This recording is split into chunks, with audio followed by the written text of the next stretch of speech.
బండి సంజయ్ కి రేవంత్ రెడ్డికి కేటీఆర్ టార్గెట్ గా కనపడతా ఉన్నారు. మరి ఏం చెప్తారు? బండి సంజయ్ అనేటోడు పిచ్చోడు, రేవంత్ రెడ్డి అనేటోడు పెద్ద పిచ్చోడు.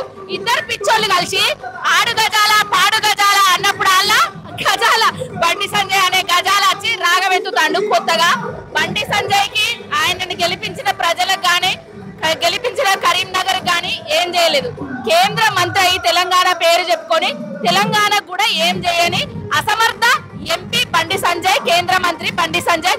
ఆయన విచారం జరపాలంటున్నాడు, మరి కేటీఆర్ మీద విచారం జరపాలంటున్నాడు.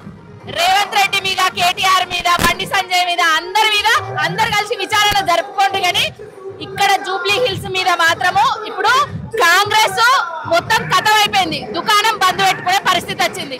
ఆ దుకాణం బంద్ కాకుండా ఉండడానికే రేవంత్ రెడ్డి మన బండి సంజయ్ ని పంపించిండు. ప్రెస్ మీట్లు పెట్టి ఏవేవో మాట్లాడుతున్నాడు. ఆయన మాటలు పిచ్చోని చేతిలో రాయి లెక్క కనిపిస్తున్నాయి. కానీ ఇంకొకటి లేదు, ఇక్కడ ఎన్ని అస్త్రాలు ఉపయోగించినా ఈ గడ్డ మీద బీఆర్ఎస్ జెండా ఎగరబోతుంది. జూబ్లీ హిల్స్ గడ్డ మాగంటి గోపీనాథ్ అన్న కేసీఆర్ గారి అడ్డా అని మళ్ళొక్క మారు నిరూపించుకోబోతున్నారు. మీరేం చెప్తారు ఫైనల్ గా? ఇప్పుడు చాలా మంది ఓటర్స్ చెప్తున్నారు 11th ఎప్పుడు వస్తుంది, 7th ఎప్పుడైతుంది, 3 మీద ఎప్పుడు కొట్టాలని. అదే జోస్తోని ప్రజలు ఉన్నారు. అదే జోస్ కంటిన్యూ చేయాలని మేము కూడా చెప్తున్నాం. ఆల్రెడీ వాళ్ళకి అర్థమైపోయింది కాంగ్రెస్ వాళ్ళు ఇచ్చిన హామీలు ఎక్కడ నెరవేర్చారు, ఓటు వేసినాక కూడా మాకు అభివృద్ధి జరగదు అని. అది అర్థమైంది కాబట్టి వాళ్ళు బీఆర్ఎస్ కి పట్టం కట్టడానికి సిద్ధంగా ఉన్నారు. కేటీఆర్ గారు అన్నట్టు 4 లక్షల మంది ప్రజలు 4 కోట్ల మంది తీర్పు ఇవ్వడానికి సిద్ధంగా ఉన్నారు. కాబట్టి ఆ రిజల్ట్ 11th రోజు కనిపిస్తుంది.